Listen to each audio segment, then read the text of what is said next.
राजा भरत की 15वीं पीढ़ी में शांतनु हुए। शांतनु पांडवों और कौरवों के परदादा थे। पिछले जन्म में उनका नाम महाभिषक था। वह पूर्ण सिद्ध होकर देवलोक चले गए थे। एक दिन जब वह इंद्र के दरबार में अपने स्थान पर बैठे थे, तभी देवी गंगा वहां आईं।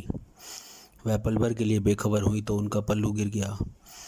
आचार संहिता के मुताबिक सभी पुरुषों ने अपनी आंखें नीची कर लीं, जबकि महाभिषक जो देवलोक में नए थे उन्हें घूरते रहे। इस अनुचित आचरण और असभ्यता को देख इंद्र ने महाभिषक से कहा, तुम देवलोक में रहने के अयोग्य हो। तुम्हें वापस जाकर फिर से इंसान के रूप में जन्म लेना होगा। फिर उन्होंने गंगा को देखा तो ध्यान दिया कि वह तवज्जो मिलने का आनंद उठाती हुई प्रतीत हो रही थी। इंद्र ने गंगा से कहा, यह पूरी तरह अनुचित है। तुम्हें भी वापस जाकर एक इंसान के रूप में जन्म लेना होगा। तुम्हें इंसान की सारी पीड़ाओं और सुखों को भोगना होगा। जब तुम अहंकार से मुक्त हो जाओगी तब तुम वापस आ सकती हो। महाभिषक का शांतनु के रूप में पुनर्जन्म हुआ। किसी समय वह गंगा से मिले। उन्हें अपना पिछला जन्म याद नहीं था, मगर गंगा को याद था। गंगा ने उन्हें अपनी ओर आकर्षित करने की कोशिश की, मगर राजा होने के कारण वह इधर उधर भटक रहे थे। शांतनु अच्छे शिकारी थे। जब वह शिकार पर जाते तो उसमें इतने खो जाते कि शिकार उनके लिए पूजा बन जाता। एक बार कई हफ्तों तक वे गंगा के तट पर शिकार कर नदी पास से ही बह रही थी, मगर वह मछुआरे नहीं, एक शिकारी थे। उनका ध्यान शिकार पर रहता था। उन्होंने नदी पर कोई ध्यान नहीं दिया। गंगा इंतजार करती रही। आमतौर पर जब उन्हें भूख और प्यास लगती, तब किसी भी चीज़ की ज़रूरत पड़ती तो उनके सेवक उनके सामने वह पेश कर देते। मगर एक दिन शांतनु को तेज प्यास लगी और आसपास कोई सेवक नहीं था। फिर उन्होंने नदी पर ध्यान दिया और गंगा को खोजने लगे। गंगा नदी से स्त्री रूप में प्रकट हुई। जैसे ही शांतनु ने गंगा को देखा, वह एक बार फिर प्रेम में पड़ गए। उन्होंने गंगा से विवाह करने की विनती की। गंगा तैयार हो गई, पर गंगा ने एक शर्त रखी, मैं आपसे शादी करूंगी, पर चाहे मैं कुछ भी करूं, आप कभी भी मुझसे कोई प्रश्न नहीं पूछेंगे। शांतनु गंगा के प्रेम में इतने पागल थे कि वह राजी हो गए। गंगा उनकी पत्नी बन गई, जो पत्नी के तौर पर बहुत ही खूबसूरत और लाजवाब थी। फिर वह गर्भवती हुई और एक पुत्र को जन्म दिया। वह तुरंत बच्चे को लेकर नदी की ओर गई और उसे नदी में बहा दिया। शांतनु को विश्वास नहीं हो रहा था कि उनकी पत्नी ऐसा भी कर सकती है। उनका हृदय फट रहा था, लेकिन उन्हें याद आया कि अगर उन्होंने कुछ पूछा तो वो चली जाएंगी। जो शख्स पहले खुशी और प्रेम में उड़ता फिर रहा था, वह दुख से जड़ हो गया था। गंगा ने एक और पुत्र को जन्म दिया और उसके साथ भी वही किया जो पहले पुत्र के साथ किया। ऐसे करते करते दूसरे बच्चे, तीसरे बच्चे से लेकर 7वें बच्चे तक ये सिलसिला जारी रहा। शांतनु बुरी तरह आतंकित हो गए थे। वह अपनी स्त्री पत्नी से खौफ खाने लगे, क्योंकि वह उनके नवजात शिशुओं को नदी में डुबोए दे रही थी।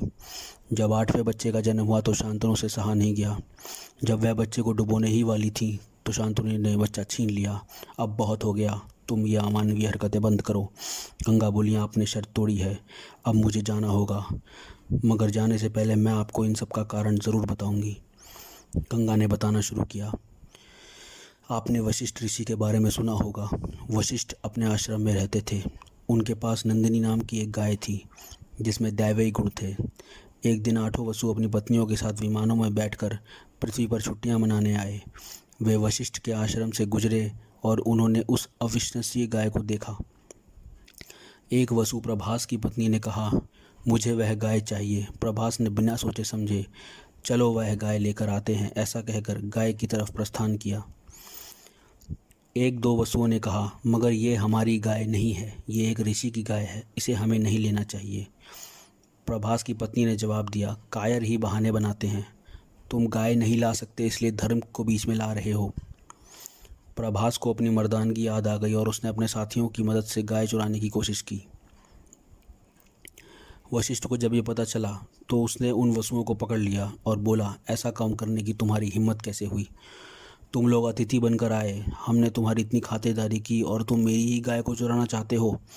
उसने वसुओं को श्राप दिया, तुम लोग इंसान के रूप में जन्म लोगे। जब वसुओं को पता चला कि मैं देवलोक में हूँ और मुझे इंसान के रूप में धरती पर जाने का श्राप मिला है, ये बात गंगा ने कही, तो 8 वसुओं ने मुझसे प्रार्थना की कि कुछ ऐसा कीजिए कि हम सब आपके गर्भ से पैदा हों और इस धरती में आकर ही हम तुरंत वापस स्वर्ग की ओर हमारी मुक्ति हो जाए। गंगा ने अंत में शांतनु से कहा, मैं आपकी इच्छा को पूर्ण कर रही थी और उन वसुओं का उद्धार कर रही थी। वे जल्द से जल्द इस श्राप से मुक्ति पाना चाहते थे, इसलिए मैंने सातों को लंबा जीवन जीने से बचा लिया। लेकिन इस 8वें वसु को अभी लंबा जीवन जीना है।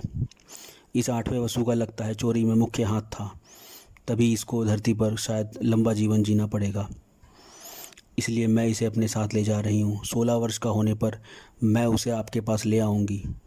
उससे पहले मैं ये सुनिश्चित करूँगी कि एक राजा बनने के लिए उसे जो कुछ भी जानना चाहिए वो जान ले। गंगा बच्चे को लेकर चली गई।